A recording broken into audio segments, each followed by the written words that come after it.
Somos la Iglesia Pentecostal de Jesucristo, ubicada en el 1541 de la calle Barbosa del poblado San Antonio, en Aguadilla, Puerto Rico. Y te invitamos a que nos prestes tu atención en los próximos minutos para un mensaje de esperanza. Dice la palabra del Señor, Segunda de Reyes, capítulo 22, el verso número 20. Por tanto, he aquí, yo te recogeré con tus padres, y serás llevado a tu sepulcro en paz. Y no verán tus ojos todo el mal que yo traigo sobre este lugar. Y ellos dieron al rey la respuesta. Vuelvo a repetir. Por tanto, he aquí, yo te recogeré con tus padres, y serás llevado a tu sepulcro en paz. Y no verán tus ojos todo el mal que yo traigo sobre este lugar. Y ellos dieron al rey la respuesta. Dios añada bendición a su palabra. Puede tomar su asiento, mantenga su Biblia abierta allí. Yo le he puesto como título las palabras que quiero compartir con ustedes en esta preciosa mañana. Un paréntesis de Dios. Un paréntesis de Dios. Nosotros estamos viviendo en un mundo donde todo parece que va de mal en peor. Y que en ocasiones, cuando cotidianamente vemos las noticias de los medios y todo lo que tenemos a nuestro alrededor, parece como si la casa se nos estuviera cayendo encima, porque son noticias negativas por uno y otro lado. Y ante esa situación nosotros podríamos asumir a lo sumo 3, quizás 4 variantes o actitudes. Podríamos ser pesimistas, verlo todo negativo, como alguna gente está metido en eso, y tú le dices que tú tienes un dolor de cabeza, y ellos te dicen, chacho, dolor de cabeza no, a mí me duele la cabeza y los pies. Y si tú le dices que te duele la cabeza y los pies, ellos te dicen, a mí me duele la cabeza, los pies, una oreja y encima de eso la nariz también. Y la cuestión es que siempre estamos en esa competencia en ocasiones. El pesimista siempre está en esa competencia, todo lo ve negativo, no ve opciones en ningún lugar y siempre ellos tienen las cosas negativas peores, las tienen ellos. Esa es una actitud. La otra actitud es el conformista, ¿verdad? Unirnos a la masa y pues esto está así, remedio. Amoldarnos, acompasarnos al tiempo. Y la tercera actitud es, de alguna manera, nosotros creer que nosotros podemos cambiar el curso de la historia contemporánea. En otras palabras, pensar que aunque estamos viviendo momentos engorrosos y difíciles, puede haber un paréntesis de Dios para nuestra vida, para nuestro mundo, para nuestro país, para nuestro barrio, para nuestra familia y para toda la existencia humana. Cuando nosotros buscamos la definición de paréntesis en el diccionario, mire lo que significa paréntesis. Dice que son unos signos de puntuación que se emplean para insertar una información complementaria y aclaratoria en medio de una frase. Los paréntesis lo que suponen son una interrupción momentánea en la frase para introducir una aclaración o una explicación. Si se eliminaran los paréntesis, lo que se está diciendo no tendría ningún problema porque el paréntesis es una especie de interrupción, de aclaración en lo que se está diciendo. Hermanos y hermanas, hoy yo quiero que nosotros veamos esta porción bíblica y examinemos nuestra vida cotidiana y que nosotros podamos entender que tú y yo podemos ser ese paréntesis de Dios para la gente que nos rodea. Que a pesar de lo que se ha decretado para nuestro mundo, que nosotros sabemos que nuestro mundo está destinado sencillamente a la destrucción, nosotros podemos entender que Dios puede interrumpir el natural flujo de las cosas y hacer un milagro en la vida de la gente que está a nuestro alrededor. Y para eso yo quiero que examinemos el segundo libro de Reyes, en la porción que hemos leído en esta preciosa mañana. Este segundo libro de Reyes forma parte de una subdivisión llamada los libros históricos del Antiguo Testamento en la Biblia cristiana. En la Biblia hebrea, el libro de los reyes formaba un solo libro junto con el libro de Samuel. Y se le llamaba los libros de los reinos. Estos libros lo que hacen es que narran la historia de los reyes hebreos, desde Salomón hasta Sedequías, y de cómo el pueblo hebreo cumplió o dejó de cumplir los mandatos que Dios le había establecido. Es una narración, este libro de Reyes, de las crisis que experimentó el pueblo de Israel y de cómo llegó al ocaso final de su existencia. Solo se mencionan en medio de esa saga de reyes, 2 reyes que tuvieron la provisión expresa de parte de Dios. Uno de ellos fue Ezequías y otro fue Josías. Hoy yo quiero que abordemos la historia del último de Josías. Josías, cuyo nombre lo que significa es el Eterno me apoya o el Eterno me ha sanado. Fue el rey número 16 que tuvo el reino de Judá y comenzó su reinado siendo un niño de 8 años y sucedió a su padre que se llamaba Amón. Así que cuando estamos hablando de que este muchacho comenzó a reinar, más o menos tenía la edad, si pudiéramos utilizar a alguien de comparación, la edad de Karina. Aunque ella es más anciana ya ella tiene 9 años o 10, pero era más o menos como Karina, 8 o 9 años cuando comenzó Josías precisamente a reinar. Y el contexto del ascenso de Josías al reino fue uno desolador. El pueblo hebreo estaba fraccionado entre sí. Había un reino del norte con 10 tribus y había un reino del sur con 2 tribus. Había una idolatría rampante por donde quiera. Se hacían sacrificios de niños al dios Baal. Se practicaba la prostitución sagrada en el templo. Y hasta los caballos estaban dedicados al dios Sol. Josías parece que tuvo una buena influencia en medio de su crecimiento y de su formación. Porque dice que a los 18 años se empeñó en hacer una reforma al pueblo. Y aquí hago un paréntesis, hermano, qué importante es que nuestros niños y nuestros jóvenes puedan tener una buena influencia a su alrededor. Qué importante es que en el periodo de formación de la conciencia humana pueda haber buenos modelos que podamos mirar, a los cuales podamos de alguna manera servir como modelo y ejemplo. Y eso pasa en los primeros 6 o 7 años. A veces estamos y esperamos que a nuestros hijos los cambie el sistema, que a nuestros hijos los cambie el maestro, que a nuestros hijos los cambie la iglesia. Y la familia pierde un tiempo hermoso para poder formar la psiquis de sus hijos cuando no le dedicamos tiempo a cada uno de ellos. Así que es importante que podamos entender y podamos preguntarnos a quién le estamos dejando la formación de nuestros hijos. Si acaso a la televisión, a los sistemas, a las redes sociales, a todo lo que tenemos a nuestro alrededor. En estos días estuve estudiando y viendo una información donde ya hay estudios psicológicos que dicen que todos estos programas de que hay en la televisión y que hay en los sistemas de Xbox, etcétera, donde hay gente matando y donde hay gente dando patadas y todo ese tipo de cosas, tienen una influencia nociva en la vida y en el desarrollo de la violencia que nosotros tenemos a nuestro alrededor. Y los nenes piensan que como en la televisión el Señor lo matan y vuelve y vive. En la vida cotidiana es así. Y en la vida cotidiana mata y el que mataste se murió. Ese no vuelve a la vida. Y tenemos una generación que cree que la vida es como un juego de esos de la televisión.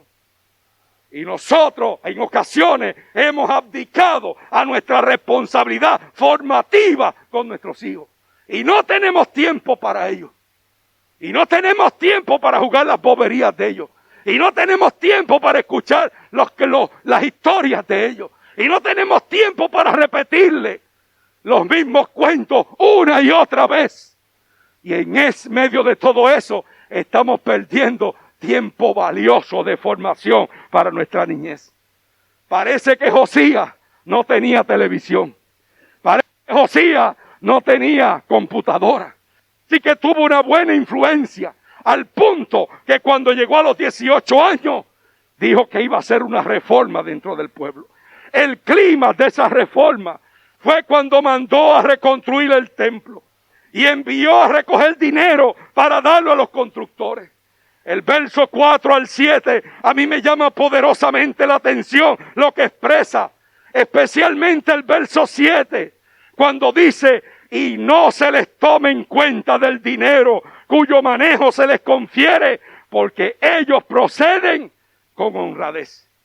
Eso hablaba de la confianza que tenía el rey en la gente a la cual se le iba a entregar el dinero para la reconstrucción del santuario. Hermano, qué bendición es tener gente que trabaje con dinero y que lo haga con honradez. En esta preciosa mañana y en este inciso que está aquí, yo quiero honrar la vida de dos personas que me parecen a mí que han sido íntegros en medio de todo eso. Y que esta iglesia le debe algo extraordinario, no solamente esta iglesia local, sino también nuestra institución. Con nosotros tenemos, y yo quiero honrar públicamente al reverendo Orlando Nieves. El reverendo Orlando Nieves manejó cuentas millonarias, montón de dinero pasó por sus manos, y en 25 años que fue nuestro tesorero general, sus cuentas siempre estuvieron claras, y se entró con la frente en alto y salió con la frente en alto de ser el tesorero general de nuestra organización. La gloria es del Señor, pero hay que reconocer lo que dice. Y a mí me parece esta frase, y meditando en ella, esta iglesia local también tiene una deuda. Y claro, hijo de gato, caza ratón. Con el hijo de nuestro hermano Orlando, con Orlando Jr. Ha servido de tesorero de esta iglesia local. Los últimos años, no sé, 4, 5, 6 años. Y nosotros todos los meses generamos un informe. Yo digo nosotros en plural, realmente es él que lo genera. Y se postea allí para que la gente vea el proceso de entradas y salidas, y todo eso está debidamente escrito, etcétera, etcétera. Y yo puedo decir, como decía el rey, y no se tome en cuenta el dinero cuyo manejo se le confiere, porque ellos proceden con honradez. Quiero honrar la vida de Orlando Jr. también. Nosotros le decimos Orlandito, ¿verdad? Pero sí es Orlando José Nieves González. Hermano, cuando tú tienes gente a vuelta redonda tuya, que tú no tienes que preocuparte. En esta iglesia local yo no manejo dinero. En esta iglesia local el tesorero se encarga de todo eso. Y cada mes tenemos informes allí. El que quiere, el que aporte, quiere saber, allí está, los libros están abiertos. En febrero hacemos una reunión de negocios de la iglesia donde se da el informe general de todo el año. Gloria a Dios por la gente que maneja las cosas y maneja el dinero con honradez. Hay alguna gente que se tratan de engañar hasta a su propia familia. Y hay esposos que cuando reciben un dinero no se lo dicen a la esposa, porque tienen miedo. Y esto es mío, y esta alfombra la compré yo, y esa Coca-Cola la compré yo, así que me la tomo yo. Y los gases voto yo, no tienes que tú votar los gases. Josías tenía gente honrada, y él le encarga que reconstruyan el santuario. En medio de ese proceso de construcción del templo, encontraron el libro de la ley. Alguna gente dice que fue todo el Pentateuco.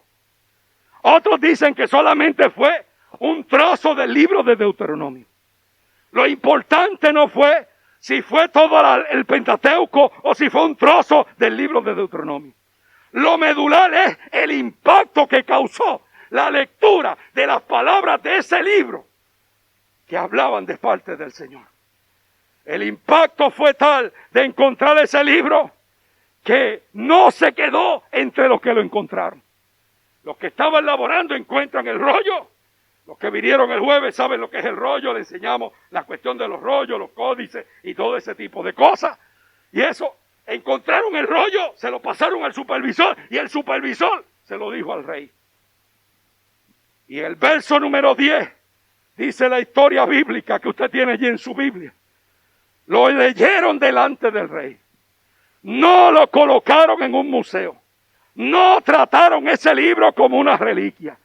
No, lo leyeron públicamente. Y dice la historia que al escuchar la palabra, el escuchar la palabra trajo convicción de pecado al rey y una preocupación por lo que en esa palabra estaba escrito. En el verso número 11 se lee de esta manera. Y cuando el rey hubo oído las palabras del libro de la ley, rasgó sus vestidos. Que esto era señal de un profundo dolor. En el verso 18 y 19 expresa la manera como Dios vio ese acto de parte del rey. Cuando le dice, oíste la palabra del libro, tu corazón se enterneció, te humillaste, lloraste en mi presencia. Eso fue lo que Dios le dijo a los que el rey mandó a preguntar a través de la profetisa. En otras palabras, ese acto del rey, rasgarle el vestido y llorar delante de la presencia del Señor, Dios lo vio como un acto bueno, como un acto poderoso. Hermanos y hermanas, es que nadie que escuche con atención la palabra de Dios puede continuar siendo el mismo. Si éramos pillos, dejamos de ser pillos. Si tú escuchas lo que dice el libro, y para nosotros el libro es esto, la palabra del Señor. Si tú escuchas lo que esto dice, tú no puedes estar maltratando a tu familia. Los esposos no pueden estar maltratando a su familia, ni las esposas pueden estar maltratando a su familia. Y que conste que maltrato no es cualquier cosa. Está claramente tipificado lo que es maltrato. Sí, porque en ocasiones, a veces nuestros niños, escuchando todas estas diátrabas, cogen y amenazan a los papás. Como hizo una vez Débora con Nani, que Nani la regañó y ella dijo que le iba a llamar a las servicios sociales porque ella le estaba maltratando. Y Nani no se amilanó y le dijo, toma, aquí está el teléfono, llama. Llama para que te vengan a buscar y te saquen de aquí. Y te tengas que ir por otro lado y vayas a dormir a otro sitio. Llama. Porque hay algunos padres, hay veces que los pájaros quieren tirarle a las escopetas. Y los padres tienen que asumir el rol que les corresponde dentro de su familia. Y no ser blandengue y ñoño. Y tolerarlo todo. Y permitir que las cosas pasen. Pudiendo tú ponerle una cortapisa a eso. Nadie que escuche con atención la palabra de Dios puede continuar siendo el mismo. La Biblia dice en Romanos 10:17. La fe viene por el oír. Y el oír, palabra de Dios. No oír cualquier cosa, la palabra de Dios. Y Hebreos 4:12 dice, la palabra es cortante más que espada de dos filos. O sea, el que escucha la palabra no puede estar en un eterno inconsecuente e indecisión. Y en eso los puertorriqueños somos expertos. Cuando tú le preguntas a una persona, ¿cómo está? La contestación es bien o mal. ¿Sabe qué dicen los puertorriqueños? Ahí. En el medio. Eso se llama el síndrome del Estado Libre Asociado. ¿Sabe? La política metía en todo esto. Y nos han metido en... No, ahí. Y no queremos decidirnos una cosa de la otra. A lo mejor, quizás, es probable, estamos metidos en eso. Eso es la nebulosa. Que no se sabe si es derecha o izquierda, si sube o baja, si entra o sale. En la palabra no hay puntos medios.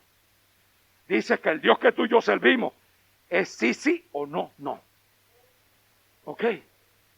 Que Él no está en un punto intermedio e indefinido. ¿Cuánta falta, hermana, nos hace en el día de hoy? Creer en la palabra y vivir de acuerdo a lo que la palabra establece. Así que el rey, cuando escuchó eso, mandó a consultar a Dios sobre él, sobre su pueblo y sobre todo lo que él había leído allí. Que en otras palabras él dijo, y en un lenguaje coloquial puertorriqueño, cuando leyó eso, dijo, nosotros estamos fritos. Con eso que está escrito ahí, que dice esa palabra, nosotros estamos fritos. ¡Pobre de nosotros! Así que fueron a consultar a la profetisa Hulda, verso número 14. Y la contestación fue que lo que Dios había decretado sobre el pueblo se iba a cumplir. Segunda de Corintios 1:20 nos afirma que las palabras de Dios son el sí y el amén. Que Dios no está a ver si pasa o no pasa. Que cuando Él dice algo, lo que Él dice se va a cumplir. Número, capítulo 23, verso 19, hay un texto lapidario para nosotros. Dios no es hombre para que mienta, ni hijo de hombre para que se arrepienta. La justicia de Dios requiere cumplimiento. Isaías 48 dice, la palabra de Dios permanece para siempre. Lo que está escrito va a pasar. Lo que Dios decretó sobre nuestro mundo, eso va a pasar. Que no pase en el tiempo que usted y yo vivamos, eso no significa que no se va a cumplir. Lo que Dios dijo se va a cumplir. Si fue Dios que te lo dijo. Y eso es otro cantar. Así que, hermanos y hermanas, la palabra de Dios permanece para siempre. Con Dios no se puede estar jugando. No se puede estar con la guachafita y la peleita monga. O buscando el mongo bajito. Con Dios no se puede estar jugando. Hay gente que Dios le ha estado hablando durante todo este tiempo. Y lleva años diciéndole cosas. Y no acaban de entender que están en la misericordia de Dios. Y que un día la puerta se va a cerrar. Hablaba eso esta semana con una hermana de la iglesia. Con Dios no se puede estar jugando. Dios no es un mequetrefe, no es un nene de teta. No podemos estar jugando con Dios. Hay que definirse. Cuando van y consultan, oye, Hulda, que consulte a Jehová. A ver qué el Señor va a decir sobre el rey, sobre el pueblo y eso. Lo primero que ella dice, ¿sabe lo que dice el Señor? Que lo que Él dijo se va a cumplir. O sea, de que el pueblo iba a ser destruido totalmente. Se va a cumplir. Pero hubo un paréntesis de Dios. Hubo un paréntesis de Dios. Y ese paréntesis de Dios lo hizo la actitud que el rey asumió. Eso marcó la diferencia. Porque ese rey, Josías, oyó, prestó atención a la palabra, tuvo entendimiento de esta, la pudo discernir, obedeció la palabra, no la usó como un amuleto de buena suerte. El jueves pasado mencionamos que hay más de 3,000 promesas en esta palabra para cada uno de nosotros. Más de 3,000 promesas. Y hay gente que le encanta eso de las promesas. De que Dios me va a bendecir, de que yo soy bendecido, que estoy en lugares celestiales con Cristo Jesús, que vive el Señor en mí, y que esto y que lo otro. Las promesas del Señor. Y cuando el Señor te pide, y cuando el Señor nos dice que tenemos que vivir vida de acuerdo a lo que se establece en el libro. Y cuando el Señor nos dice, quiero que me honre con los primeros de tus frutos. ¿Qué hacemos? No, eso no tiene que ver conmigo. Miramos para el lado. Porque queremos y después tenemos la osadía de pararnos en los altares a exhortar. Y a decir cosas. Este rey, Josías, oyó, prestó atención a la palabra. La segunda cosa, y esa figura, hermano, a mí, mire, cuando yo estaba trabajando todo esto, yo tuve que detenerme a llorar, porque esa frase de verdad que me cogió el corazón y me lo estrujó, me lo puso como una pasa, todo jugado. Porque dice, el Señor le dice, mira, no solamente tú escuchaste, sino que tu corazón se enterneció. Verso 19. O sea, tu corazón se ablandó. Tu corazón tuvo compasión. Tus emociones y tus sentimientos se hicieron sensibles a la voz de Dios a través de su palabra. A veces queremos que el Señor haga lo que hizo el domingo pasado, que entregó palabra a gente particular en nuestros cultos. Esas son cosas que el Señor hace y la gloria y la honra es del Señor. Nosotros no tenemos nada que ver con eso, es el Señor. Pero ¿sabes qué? El Señor también nos habla a través de la palabra. Quizá menos emocionante, menos espectacular, pero también el así dice el Señor está escrito. Y de hecho, esta misma palabra dice que la palabra profética más segura es esta, la que está escrita. Y que todo lo que nos digan tiene que ser filtrado por la palabra. Y él le dice, el Señor le dice, mira, tú oíste, pero tu corazón se enterneció, se ablandó. Estuviste sensible a lo que Dios te tenía que decir. ¿Cuántas veces Dios te ha dicho cosas? Y pasan días, meses y años y no se concretan. ¿Ah? Y estamos como cuando decimos que vamos a rebajar. Que empezamos la dieta la semana que viene y pasan semanas y semanas y se van 52 semanas y no rebajamos. Dice el Salmo 51, 17. Los sacrificios de Dios son el espíritu quebrantado. Al corazón contrito y humillado, no lo desprecias tú. Mira, eso a lo mejor nadie lo ve. Eso es lo que pasa contigo cuando tú estás en el rincón de tu casa. Yo espero que tú tengas alguna esquina de tu casa, que ese es tu rincón de oración.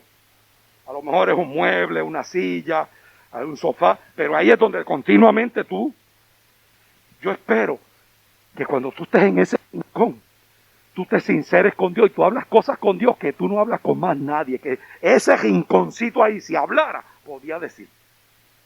Porque ahí es donde tú derramas tu vida delante del Señor.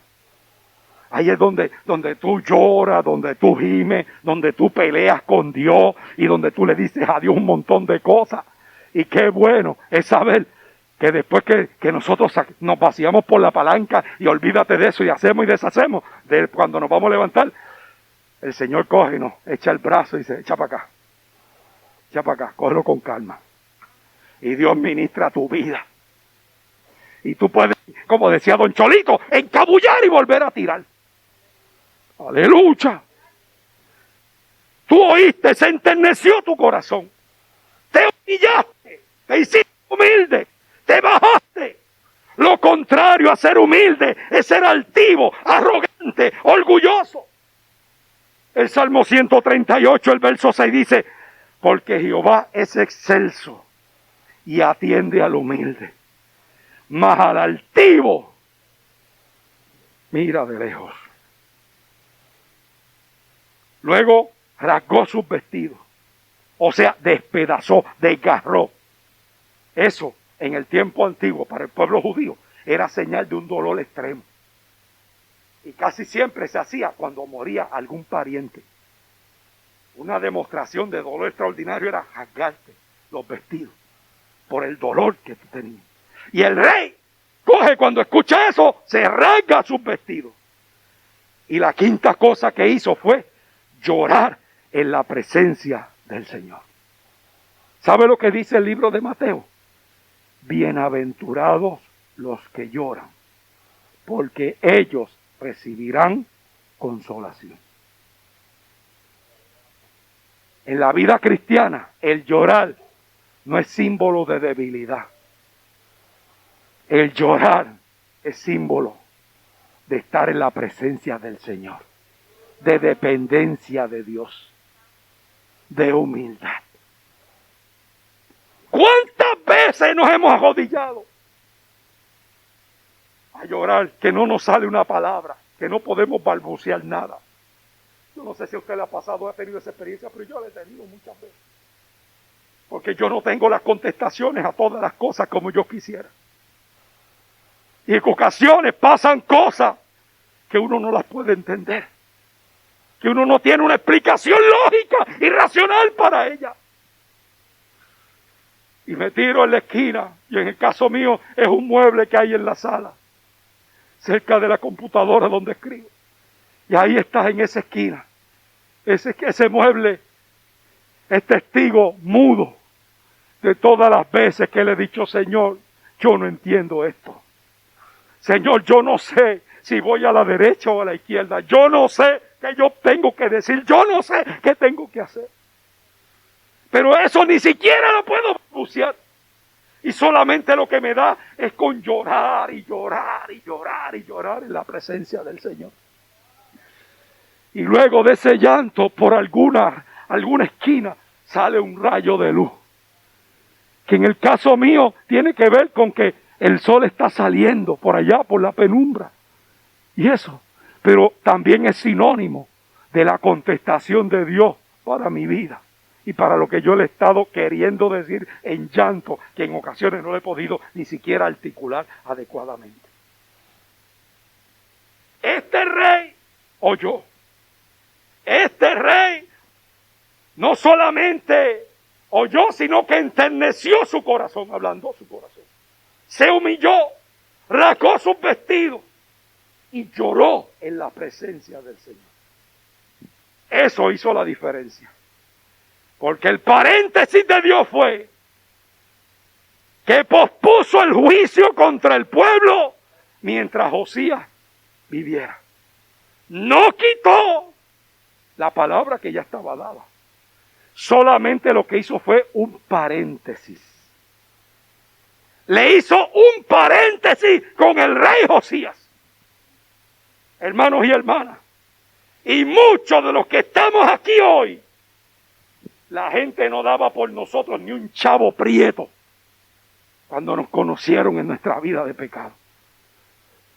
Por muchos de nosotros nadie apostaba nada y nos decía que podíamos llegar a nada. Pero ¿sabes qué? Tú y yo hemos sido el paréntesis de Dios en nuestra familia, en el trabajo, a pesar de lo que había decretado para nosotros, a través de nuestro núcleo familiar. Dios dijo, con este yo quiero trabajar. Yo quiero detener el tiempo. Yo quiero interrumpir su vida, el libre flujo de su vida.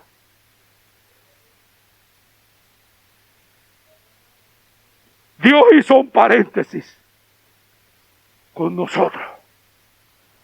Y el pronóstico era probablemente que seríamos matones, que no tendríamos futuro.